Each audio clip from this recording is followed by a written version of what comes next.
Hello and welcome back to Shakesyear. We are still working on Macbeth, and today we get to hear from Lady Mac herself, Lady Macbeth, not Lady Macduff. We'll hear more about her in Act 4. But anyway, so stuff that has happened. Macbeth is a great fighter, and for that he has gained the title of Thane of Cawdor. He was the Thane of Glamis.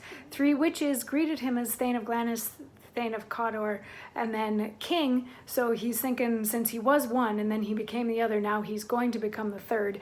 And he's kind of wrestling with, I really want to be king, but I don't want to have to kill people in order to get there, because the current king, Duncan, is actually pretty good to Macbeth and realizes that he's a worthy companion and ally.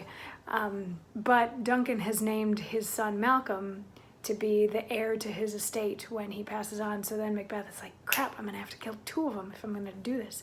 So anyway, Macbeth and Banquo, who is also, the witches prophesied that Banquo is, his kids are gonna be king, even though he's not gonna be king.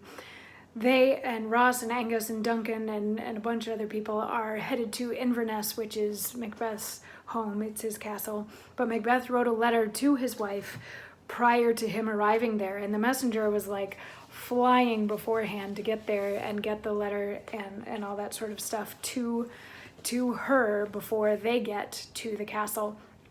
So here we are in Act 1, Scene 5, and the lady starts the scene by herself reading the letter that her husband has sent to her, and she reads, "They met me in the day of success, and I have learned by the perfectest report they have more in them than mortal knowledge.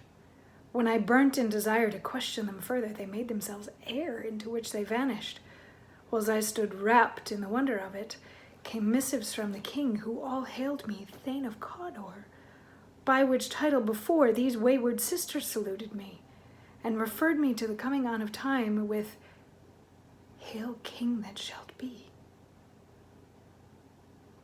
This have I thought good to deliver thee, my dearest partner of greatness, that thou mightst not loose the dews of rejoicing by being ignorant of what greatness is promised thee.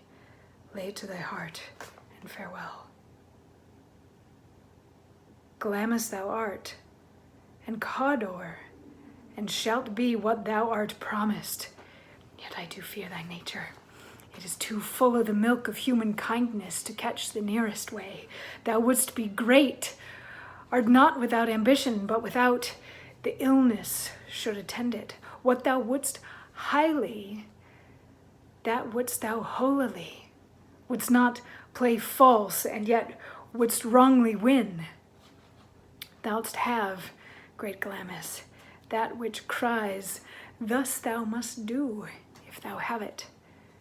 And that which rather thou doest fear to do, than wish should be undone.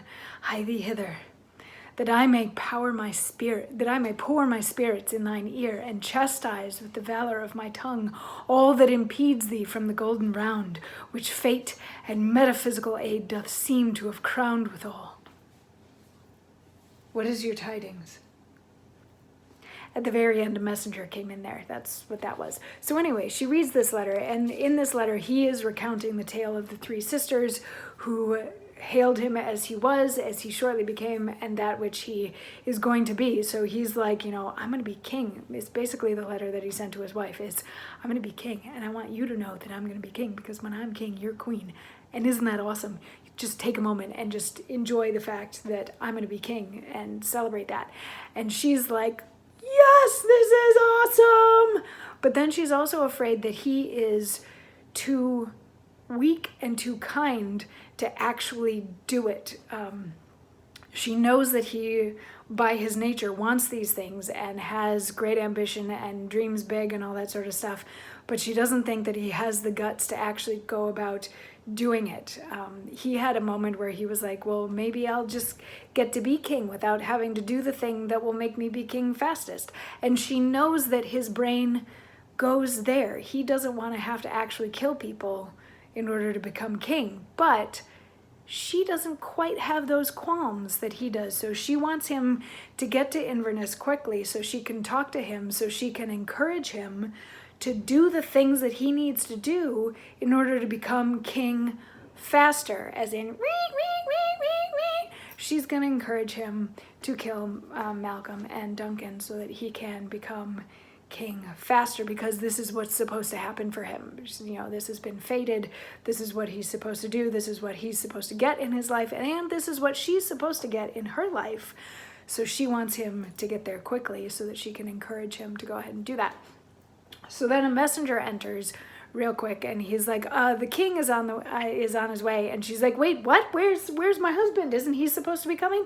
And the messenger's like, yeah, actually he's traveling with the king, and they're both coming, and we, the messengers, are riding at the speed of death to get here to let you know that they're coming before they get here, and we're really tired now. And then tomorrow she gets another moment to like prep for her husband to come back right before he comes back, and that's what we get to hear about tomorrow. So more from the lady tomorrow on Shakesyear. I'll see you then. Mwah.